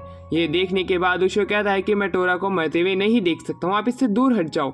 जिस पर उसके फादर कहते हैं तुम चिंता मत करो, बस मैं देखना चाहता था कि तुम मुसीबत के समय टोरा की मदद करते हो या नहीं। मुझे इसलिए ये काम मिला था कि मैं देखना चाहता था कि टोरा वाकई में एक ब्लड थर्स्टी बीस्ट है या ये बदल चुका है, यानी कि उशियो ने उसे कंट्रोल कर लिया है। उशियो ने अब उसे कंट्रोल कर लिया है, इसलिए अब उसके पास उसे एक्सटर्मिनेट करने का कोई और वजूद ही बचा ही नहीं है। वो उसे अब एक्सटर्मिनेट नहीं करेंगे, पर वहाँ पे कुछ लोग आ जाते हैं जो कि टोरा को मारना चाहते थे। उसके फादर कहते हैं कि ये डीमंस को मारने में मदद कर सकता है, पर वो लोग बात नहीं सुनते हैं। वो टोरा को मारना ही चाहते थे, वो ये बात कंफर्म कर देते हैं। इसलिए अब टोरा को बचाने के लिए उशियो के फादर बीच में आ जाते हैं और अब वो दोनों मिलकर उनसे फाइट करने लग जाते हैं, यानी कि उशियो के फादर और टोरा। वो दोनों उन्हें काफ़ी ज़्यादा अच्छी टक्कर दे रहे होते हैं, पर फाइट के दौरान में उसके फादर टोरा को निकल जाने के लिए कहते हैं, पर वो नहीं जाता है। वो वहीं पे था, वो उन लोगों का साथ देना चाहता था, वो जाने से इनकार कर देता है। सारे लोग उन्हें घेर लेते हैं और उनके ऊपर अब अपनी छड़ी से अटैक करने लग जाते हैं, पर टोरा एक एक करके उन्हें पीट रहा होता है अपनी पावर की मदद से। पर टोरा जब उन्हें पीटने जा ही रहा था, उसके फादर को एक पुजारी कैद कर लेता है अपने पिता को बचाने के लिए। उशियो उस पुजारी पे अटैक करने जाता है, पर वो पुजारी उसी को बेहोश कर देता है। जैसे ही उशियो की आंखें खुलती उसके फादर और टोरो बाहर खड़े थे वो उसे बताते हैं कि उसने एक को भी नहीं मारा है, वो तो बेहोश हो गया था किसी बच्चे की तरह। उसके फादर उसकी मदर को ढूंढने के लिए उसे जाने के लिए परमिशन दे देते हैं और वो उसे एक डेस्टिनेशन भी बताते, पर ऊशियो को डर था अपने फादर के लिए, पर उसके फादर ताकतवर है, खुद की रक्षा खुद कर सकते हैं, इसलिए ऊशियो अपनी जर्नी के लिए निकल जाता है। सबसे पहले वो एयरपोर्ट की तरफ निकलता है क्योंकि उसे उड़ के कहीं जाना था। ढूंढते हुए एरोप्लेन पे आ जाता है, वो वहाँ से उड़ के एक दूसरी जगह पे जाने वाले जिसका नाम हकायो है। अब वहाँ पे टोरा उछलने लगता है। वो जानना चाहता था कि इंसानों ने कैसी टेक्नोलॉजी बनाई कि वो उन्हें उड़ने में मदद करती है, पर ऊशियो के पीछे एक आदमी एक छोटी लड़की से माफ़ी मांग रहा था कि उसके फादर की मौत एक डीमन की वजह से हुई है। पर वो लड़की उसे कहने लग जाती है, मैं छोटी बच्ची हूँ तो तुम कुछ भी कह दोगे, डीमन जैसी कोई चीज़ नहीं होती, वो तुम्हारी गलती कि तुमने जेट गलत तरीके से उड़ाया इसलिए मेरे फादर मर गए। ये बात तो सुन के वो आदमी काफ़ी ज़्यादा उदास हो जाता है क्योंकि उसके फादर एक पायलट थे, पर एक कोल्यूजन के बीच में उसके और उसके फादर के जेट के बीच में एक कोल्यूशन हुआ, इस वजह से उसके फादर मारे गए। इसलिए वो लड़की उस आदमी पे गुस्सा थी और उस ऊशियो जो था उनकी सारी बातें सुन रहा था। वो टोरा से पूछता है कि हवा में कोई डीमन हो भी सकता है, जिसमें वो कहता है कि हाँ, राजू भैया नाम का एक हरा कलर का दाना हवा में उड़ता है और वो लोगों को मार देता है। क्योंकि अब लोग हवा में उड़ सकते हैं इसलिए वो हवा में ही अपना शिकार बनाने लग गया होगा। ये बातें सुन के वो काफ़ी ज़्यादा हैरान था। ऊशियो उससे पूछता है कि टोरा ने कभी फाइट भी की है, जिस पे टोरा कहता है हाँ, एक बार मैंने फाइट की थी, उस पर फिजिकल अटैक काम नहीं करते हैं इसलिए मैं उसे हरा भी नहीं पाया था, पर हाँ मैं उसे काफ़ी ज़्यादा इंजर्ड कर चुका था। ये बात सुन के ऊशियो हैरान था। एरोप्लेन में ऊशियो अब उसी लड़की के पास आके बैठता है। वो लड़की काफ़ी ज़्यादा घबराई हुई थी। एरोप्लेन जैसे ही उड़ता है वो घबराने लग जाती है, पर ऊशियो उसका हाथ पकड़ लेता और कहता है अगर तुम भी डर रही हो तो मैं भी डर रहा हूँ, क्यों ना हम दोनों एक साथ मिलकर डरें। इसकी से की कॉर्नी लाइन से भी वो लड़की इंप्रेस हो जाती है। तो दूसरी तरफ जैसे ही वो एरोप्लेन उड़ता है वहाँ पे टोरा एक जगह से दूसरी जगह उड़ने लग जाता है क्योंकि उसने सीट बेल्ट नहीं पहनी थी। पर तभी वहाँ पे वो आदमी आ जाता है। लड़की का नाम यू होता है। यू के सोने पे उसे ब्लैंकेट उड़ा देता है और उसे कहता है कि मुझे पता है कि तुमने मेरी बात सुनी थी, पर सच में वो डीमन का ही अटैक था। जिस पे ऊशियो कहता है कि हाँ, मैं एक धार्मिक परिवार से आता हूँ, मुझे इन चीज़ों में भरोसा है, आप उसकी चिंता मत कीजिए। पर तभी उस आदमी को एक अचानक से एक अजीब सी फीलिंग आने लगती है। उसे अपने शरीर के ऊपर एक भार महसूस होने लगता है, जैसा कि उसे उस एक्सीडेंट वाले दिन हुआ था। वो खिड़की के बाहर देखता है जहाँ पे कि एक दानव जो था वो पूरे एरोप्लेन में लिपटा हुआ था। वो जेली लाइक क्रिएचर राजू भैया होते हैं। राजू भैया इधर से उधर घूमने लग जाते हैं। एरोप्लेन का बैलेंस बिगड़ रहा था और वहीं दूसरी तरफ ऊशियो अपने स्पीयर को भी नहीं यहाँ पे समन कर सकता था, जिसके ऊपर टोरा उसे बस उसे अपनी वेपन को याद करने के लिए कहता है, वो अपने आप आ जाएगा। ऊशियो ऐसा ही करता है, वो उसे अपने हाथ में याद करने की कोशिश करता है और वो वेपन यानी कि वही स्पीयर उसके हाथ में आ जाता है, वो ट्रांसफॉर्म हो जाता है। वो वहाँ पे टोरा की मदद भी मांगता है। तो दूसरी तरफ वही अंकल जाते हैं जहाँ पे कॉकपिट के अंदर कोई भी नहीं बैठा था, इसलिए एरोप्लेन को खुद उड़ाने लग जाते हैं। वो एयरफोर्स से भी मदद मांगने की पूरी ट्राई करते हैं, पर वो लोग अपनी मदद पहुँचाने में मना कर देते हैं क्योंकि वो अपने रडार में ऐसी कोई भी स्थिति नहीं देख रहे हैं जिसमें उन्हें उनकी मदद करनी चाहिए। ऊशियो जो होता है वो टोरा को बाहर जाकर उससे फाइट करने के लिए कहता है, पर टोरा मना कर देता है। वो यहाँ पे अपनी छुट्टी एंजॉय करना है, उसकी मदद नहीं। जिस पर ऊशियो और उसके बीच में फाइट शुरू हो जाती है, जहाँ पे ऊशियो अपनी स्पीयर से उसके पिछवाड़े पे मारने लग जाता है। टोरा मान जाता है और वो बाहर एरोप्लेन से उससे फाइट करने के लिए जाता है, पर उसकी फिजिकल अटैक उस पर काम नहीं आती, इसलिए वो अपनी फायर का इस्तेमाल करता है। प्लेन वापस से कंट्रोल में आता है और वहीं दूसरी तरफ ऊशियो जो होता है वो अंदर की तरफ जाता है, जहाँ पे टोरा का फिजिकल अटैक उस पर काम बिल्कुल भी नहीं कर रहा था। वहीं ऊशियो जो होता है अब अंकल पे पूछता है कि अब एयरफोर्स हमारी मदद करने के लिए तैयार है, जिस पे वो मना कर देता है क्योंकि ये शैतान उन्हें दिखाई नहीं दे रहा है और उन्हें हम पे यकीन भी नहीं है। ये बात जान के वहीं पे टोरा आ जाता है। वो ऊशियो को कहता है तुम अपना स्पीयर एरोप्लेन के आर पार कर देना, जब मैं उस शैतान को इस एरोप्लेन के ऊपर लटका दूंगा। ये बात सुन के वो वैसा ही करता है। वो एक जगह पे जाता है जहाँ पे कि यू भी आ जाती है। वो अपने फादर का बदला लेना चाहती थी और दोनों अब एक दूसरे के साथ फिजिकली टच हो जाते हैं क्योंकि वो दोनों मिलके उस शैतान को ख़त्म करना चाहते हैं और राजू भैया का अंत वो करके ही अपनी शांति कर पाएंगे। वहीं टोरा उसे चिपका देता है एरोप्लेन से, स्पीयर की मदद से उसके ऊपर अटैक भी करते हैं। अब वो जो शैतान था वो काफ़ी ज़्यादा इंजर्ड हो जाता है और वो उसका अपना हाथ छूट जाता है। इसी प्रकार एयरफोर्स वाले भी आ जाते हैं। जब उन्हें सिग्नल्स महसूस होते हैं वो शैतान को देखते हैं जो कि एरोप्लेन को पूरा जकड़ चुका था। वो उस पर अटैक करने के लिए तैयार होते हैं, पर दूसरी तरफ हमें दिखाया जाता है जहाँ पे कि ऊशियो जो होता है वो अपने स्पीयर की मदद से आगे आता है। वो टोरा के साथ एरोप्लेन के बाहर आ जाता है और अब उससे फाइट करने के लिए तैयार होते हैं। अब हमें दिखाया जाता है वो जो राजू भैया होते हैं वो उन दोनों को पकड़ लेते हैं, पर एक एक करके ऊशो जो होता है उसे काटने लग जाता है और इसी प्रकार वो दोनों मिलके उसे ख़त्म कर देते हैं। जैसे ही वो हवा में जाता है एक मिसाइल की मदद से एयरफोर्स वाले उसे ख़त्म कर देते हैं, क्योंकि मिसाइल अब उसे आग से पूरे तरीके से जला देती है। इस प्रकार वो राजू भैया को ख़त्म कर देते हैं और वहीं हमें पता चलता है कि एरोप्लेन का नीचे वाला पहिया टूट चुका है। इसलिए उशियो अब टोरा को सुपरमैन बनने का मौका देता है, पर वो नहीं जाना चाहता था, पर बार बार उसके कहने पे टोरा मदद कर देता है उनकी आखिर में और उन्हें बचा लेता है। वहीं अब हमें दिखाया जाता है चेंजिंग रूम के अंदर उशियो के पैसे गायब हो चुके थे, वो गुस्से में था, पर अब वो उस अपने काले धन को वापस भी नहीं ला सकता था जो उसके फादर ने दिया था। इसलिए वो अब अपनी ही कंट्री के अंदर इधर से उधर बिना पैसों के एक होमलेस मैन की तरह भटकने लग जाते हैं। उसी दौरान हमें दिखाया जाता है सड़क के ऊपर जितने भी लोग होते हैं उनके कपड़े एक एक करके फट रहे होते हैं। उशियो ये देख के हैरान था कि आखिरकार इन लोगों के कपड़े क्यों फट रहे हैं और कहीं अगली बारी उसी की तो नहीं है। वहीं वो देख पाते हैं कि एक कोने के अंदर एक हवा का झोंका एक ही जगह पे बार बार उड़ रहा है, वो टोर्नेडो की शेप ले चुका है। ये देख के वो हैरान थे, पर दूसरे ही पल में हमें दिखाया जाता है वही हवा के झोंके अब उशियो के ऊपर आके लगने लग जाते हैं और एक कुत्ते जैसा शैतान उसके पास में आता है, पर उसे जल्दी ही हरा देता है और उसे वो ख़त्म करने ही वाला होता ही है कि उसी समय हमें दिखाया जाता है कि वहाँ पे एक लड़की आ जाती है जो कि उससे माफ़ी मांगने लग जाती है और कहती है कि ये मेरा भाई है और हमसे गलती हो गई कि हम आपको नहीं पहचान पाए जिसके पास बीस्टमैन स्पीयर है। वो सुंदर सी लड़की उसकी मदद मांग रही होती है जिसको मैं स्कोर 10 में से 10 करूँगा। उसको ये 10 में से 10 देख लेता है कि ये तो बैड ही है। वो उसकी मदद करने के लिए मान जाता है, पर टोरा कहता है ये तो डीमंस है, तुम क्या वाकई में इनकी मदद करना चाहते हो? जिस पे वो उनकी मदद करने के लिए मान जाता है। पहले उनकी बात सुनेगा, जिस पे वो दोनों से अपने घर पे लाके उससे गुजारिश करते हैं कि वो उनके भाई को मार दे। ये बात तो सुन के वो हैरान था कि अपने भाई को क्यों मरवाना चाहते हैं। वो उन्हें मारने से मना कर देता है क्योंकि वो उनके बदले उनके भाई को नहीं मार सकता है। वो कोई असैसिन नहीं है जो कि उनकी हर एक बात मानेगा। वो एक बीस्ट हंटर है और डेमंस का वो कत्ल आम करता है। ये बात जान के वो कहते हैं कि तो तुम्हें रुकना पड़ेगा, उसको तुम्हें मारना ही पड़ेगा। वो काफ़ी सारे इंसानों का हाथ उसे दिखाते हैं जो कि उसके भाई ने काट के फेंक दिया होता है। उसे बताते हैं कि हम 3 डेमंस मिलके जंगलों की रक्षा करते थे। जैसे जैसे इंसानों का ग्रीड बढ़ता गया वो जंगलों को काटते गए और वो हमारी टेरिटरी में आने लगे। हम में से एक उनके ऊपर अटैक करता तो दूसरा हील करता और तीसरा उन्हें भगाने का काम करता, और ये चीज़ें हम कुछ ही सेकंड में कर देते। इसकी मदद से वो डरे रहते थे और हमारी टेरिटरी में नहीं आते थे। पर कुछ समय के बाद मेरे भाई को गुस्सा आने लग गया और वो अब उन शैतानों के ऊपर यानी कि इंसानों के ऊपर अटैक करने लग गया, क्योंकि उनकी वजह से वो अपने डेली लाइफ नहीं जी पा रहे हैं। वो बिना इंसानों को मारे ही रहा करते थे, पर उसका भाई अभी रैम्पेज पे चल रहा है, इसलिए उसे ख़त्म करना ही पड़ेगा, वरना आसपास के इंसान सारे ही ख़त्म हो जाएंगे। उसकी बात सुन के वो हैरान था। तो दूसरी तरफ वो ये भी बताता है कि हम डीमंस इंसानों के साथ पहले से ही शांतिपूर्ण तरीके से रहते हुए आ रहे हैं, पर अभी के समय इंसानों का लालच बढ़ता जा रहा है और वो हमारी टेरिटरी में आ रहे हैं, इसलिए तुम्हें ही हमारी मदद करनी पड़ेगी।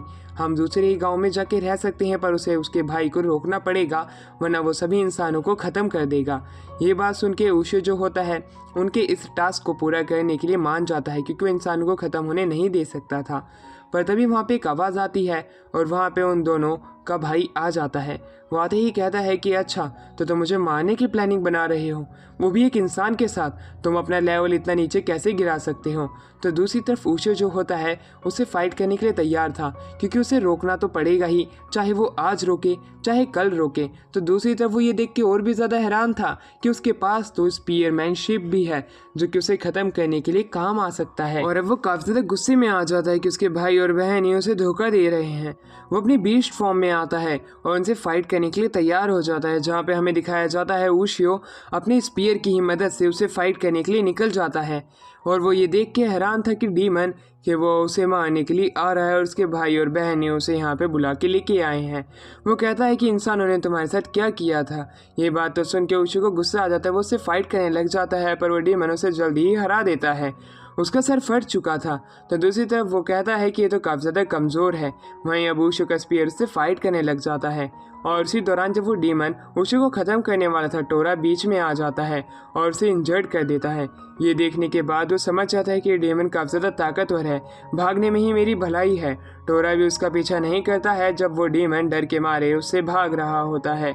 और उसी दौरान अब हमें दिखाया जाता है वो दोनों भाई बहन टोरा को हील करने के लिए एक हीलिंग पोशन लेके आते हैं, क्योंकि उन्हें पता था कि अगर उनकी प्रजाति से कोई भी इंसान इंजर्ड होगा तो वो कभी भी हील नहीं हो सकता है, वो एक कोमा की हालत में चला जाएगा। टोरा ये देख के गुस्सा था उनके ऊपर, उन्हें जल्दी से हील करने के लिए कहता है। वो लड़की टोरा को कहती है कि उशियो को तुम मेरे पीछे लेके आओ, और वो वहाँ पे एक क्रीम बाहर निकालती है जो कि उसके सर पे लगा देती है। इस प्रकार उशियो हील हो जाता है। वो कहता है मुझे पता नहीं था कि वो इतना ज़्यादा ताकतवर होगा। उसकी अगली डेस्टिनेशन क्या है, हमें जल्द ही जाना पड़ेगा वरना वो इंसान को ख़त्म करने लगेगा। उसे बताते हैं कि वो भी एक माइनिंग साइट पे गया होगा जहाँ पे कि इंसान आने वाले हैं। वहीं वो टोरा को कटा हुआ हाथ देखता है, उसे चिपकाने का अपना पूरा प्रयास करता है, उसमें वो कामयाब भी हो जाता है। टोरा के साथ वो माइनिंग वाली जगह पे जाता है जहाँ पे कि वो अभी इंसानों का ही इंतज़ार कर रहा था। जैसे ही इंसान वहाँ पे आ रहे होते हैं उनसे फाइट करने के लिए तैयार हो रहा था, पर उशियो वहाँ पे आ जाता है। वो उनसे फाइट करने लग जाता है। उनसे फाइट करते दौरान वो उन पे वाकई में काफ़ी ज़्यादा भारी पड़ रहा था। वो अब इवॉल्व हो चुका था।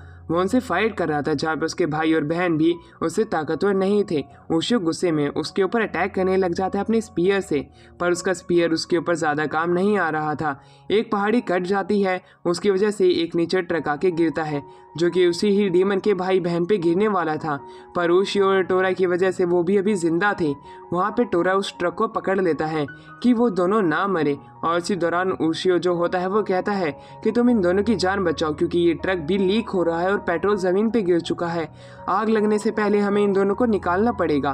पर वो ट्रक का लेवल कुछ ज़्यादा ही होता है और वो काफ़ी ज़्यादा भारी होता है, यानी कि वो टोरा से ज़्यादा ताकतवर है वो ट्रक कुन को वो नहीं उठा पा रहे होते हैं। ये देख के वो डीमन हैरान था कि ये दोनों मेरे भाई और बहन की मदद कर रहे हैं। टोरा उसे वहाँ पे आने के लिए कहता है और मदद करने के लिए कहता है कि तुम्हारे भाई बहन मर जाएंगे अगर तुम मदद नहीं करोगे। उशियो भी उसे मदद करने के लिए बुला रहा था क्योंकि वो और समय तक नहीं रुक सकते वरना ये मारे जाएंगे। ये देख के वो डीमन काफ़ी इमोशनल हो जाता है। वहाँ लोग भी आ जाते हैं। लोग अब उसी डीमन के ऊपर पत्थर फेंकने लग जाते हैं कि आखिरकार ये इस जानवर जैसा दिखने वाला शैतान यहाँ पे क्या कर रहा है। वो गुस्से में उन्हें मारने का वादा करता है और दूसरी तरफ वो अपने भाई बहन को पहले बचाने के लिए जाता है जहाँ पे कि उन्हीं माइनिंग का एक हेड आग गलती से लगा देता है उसी पेट्रोल के ऊपर। वो ट्रक जलने ही वाला था। टोरा उसे आवाज़ लगाता है। वो डीमन अपने भाई बहन को बचाने के लिए उस ट्रक को उठाने लग जाते हैं, पर वो ट्रक को जब उठा रहे थे वो उनसे नहीं उठ पा रहा था। वहीं उशियो जो होता है उन इंसानों को आगे आने की बात करने लग जाता है कि तभी हम इनको बचा पाएंगे। वो इंसान जल्दी से ही उस ट्रक के पास जाते हैं और उन्हें उठाने की अपनी पूरी कोशिश करते हैं और वो जल्द से जल्द उस डीमन के भाई बहन को बचा लेते हैं। पर दूसरी तरफ जब उशियो को लग रहा था कि उन डीमन का भाई अब सुधर चुका है तभी वो अपने असली रूप में आ जाता है। उशियो जब आगे हाथ बढ़ाता है वो उसे मारने के लिए अपनी फुल पावर से उसके ऊपर अटैक करने के लिए आगे बढ़ता है अपनी एक इविल स्माइल की वजह से। पर दूसरी तरफ उशियो अपने स्पीयर को आगे कर देता है और वो स्पीयर उसके दिल के आर पार हो जाता है। इस प्रकार वो मर जाता है। उशियो का हार्ट ब्रेक हो जाता है कि आखिरकार इसने हमारी मदद की थी पर ये ऐसा क्यों बन गया। वहीं उसके भाई बहन भी रोते हैं। अब वो दोनों एक हॉट स्प्रिंग के अंदर नहा रहे होते हैं। वो अपने जिंदगी के फुल मजे ले रहे होते हैं, पर उसी दौरान उशियो उसके ऊपर पानी फेंकता है और उन दोनों को अब गाने की एक आवाज़ आने लग जाती है। वो गाने की आवाज़ इतनी ज़्यादा सुरीली होती है कि वो देखने जाते हैं जहाँ पे एक लड़की नहा रही होती है, पर जैसे ही उन्हें देखते हुए वहाँ से भाग जाती है। टोरा ये देख के काफ़ी ज़्यादा हंस रहा होता है कि उशियो का तो मजाक ही उड़ गया, पर वो कहता है कि लड़की मुझे एबनॉर्मल लग रही है, तुम्हें इसके पास नहीं जाना चाहिए। उसका यहाँ पे होना, उसका गाना गाना और हमारा उसके पास जाना, ये पहले से किसी तरह की प्लानिंग लग रही थी। पर उशियो अब गाँव के अंदर भटकने लग जाता है क्योंकि वो उस जगह पे जाना चाहता था जहाँ पे उसे अपनी माँ के सबूत मिल सकते हैं। वहाँ पे उसी लड़की को नोटिस करता है जो कि उनके साथ नहा रही थी। वो गिर जाती है, पहले गाड़ी उसे टक्कर मार दे पर उससे पहले ही वो दोनों मिलकर उसकी जान बचा लेते हैं। वो लड़की एक कोने पे दुकान के पास में उसे होश आता है जहाँ पे कि उसे बताती है तो हेड की बेटी है। हेड की बेटी वो है जो कि इस गांव का सबसे अमीर आदमी है और ये उसी की ही बेटी है। वो उसका घर का पता उसे बता देती है। उशियो उसे छोड़ने के लिए जाता है जहाँ पे उस लड़की की आंखें खुल जाती है। वो उशियो को कहती है मैं तुम्हें ही ढूंढ रही थी। ये बात जान के वो काफ़ी ज़्यादा हैरान था कि उस लड़की को कैसे पता कि उसका नाम उशियो है और वो उसे ही ढूंढ रही है। वो और भी ज़्यादा जानना चाहता था, पर वो लड़की सबसे पहले उसे नीचे उतार देने के बारे में कहती है, जिस पे उशियो मान जाता है क्योंकि वो लड़की कहती है कि पहले से अब मैं ठीक हूँ, अब मुझे चक्कर नहीं आ रहे हैं। ओशियो उसे छोड़ देता और वो पूछता है कि आखिरकार उसे उसका नाम कैसे पता है। और उस लड़की को वहाँ पे टोरा भी दिखाई दे रहा था। टोरा ये जान के काफ़ी ज़्यादा हैरान था, जिस पर वो लड़की बताती है कि हमारे पास पहले से ये सुपर पावर है। मैं उस फैमिली से बिलोंग करती हूँ जो कि इंसान और डीमन के बीच में एक तरह के ट्रांसलेटर बन के काम करते हैं। हम दोनों इन दोनों के बीच में शांति स्थापित करने का काम किया करते थे, पर ऐसा मुझे लगता नहीं है कि हो सकता है, और अब मैं उन्हीं की ही डिसेंडेंट हूँ। और वो अपने नाम सेया बताती है। वो चलने की अपनी पूरी कोशिश करती है पर वो बेहोश होने लग जाती है, इसलिए ओशियो उसे वापस से कैरी करता है और उसे उसके घर तक लेके आता है, जहाँ पे घर पे पहुँचते ही वो लड़की उसे अपने कमरे में बैठाती है और चाय नाश्ता पानी पूछती है। पर तभी उसके फादर आ जाते हैं। वह कहते हैं कि तुमने हमें वापस से मुसीबत में डालने की कोशिश की, तुम्हारी माँ भी ऐसी ही थी, आधी बीमार आधी बेड पे और आधी पाँव उसके ज़मीन पे, कभी टिकते ही नहीं थे। दोनों बेटी हवा में उड़ने की पूरी कोशिश करती हो। तो दूसरी तरफ दादी कहती है तुम्हें तो जानवरों की ज़िंदगी मिलनी चाहिए। ओशियो गुस्से में उन दोनों से लड़ाई करने लग जाता है।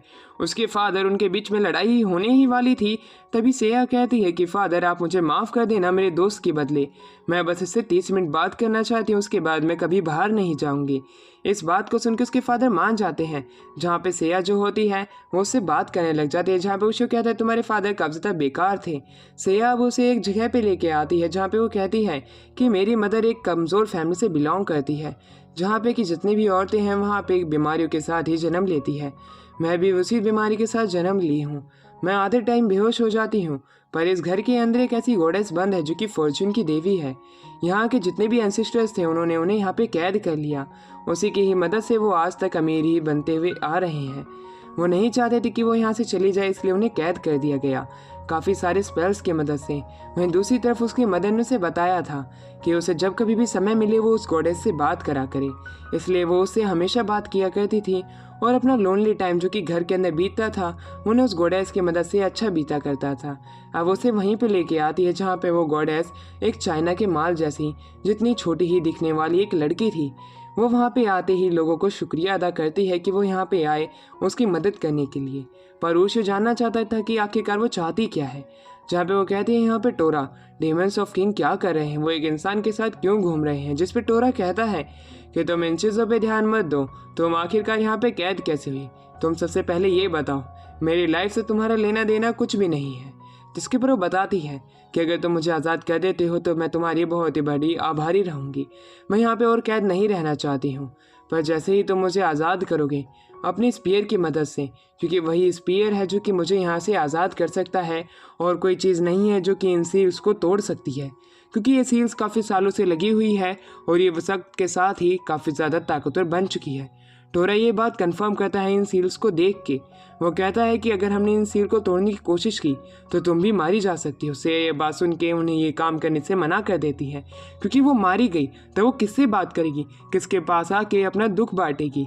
पर दूसरी तरफ उसके फादर वहाँ पे आ जाते हैं। ये बात जान के वो गुस्से में थे कि वो इन गॉडेस को आज़ाद करना चाहते हैं। वो ओशियो के ऊपर अटैक करते हैं, पर ओशियो जो होता है बड़ी ही चालाकी से उसके यानी कि सेया के बाप के पिछवाड़े पे डंडा मारता है। वो कहता है कि तुम बीच में मत आओ, तुम्हारी यहाँ पे बोलने की कोई ज़रूरत नहीं है, भगवान को कैद करके रखा है तुमने।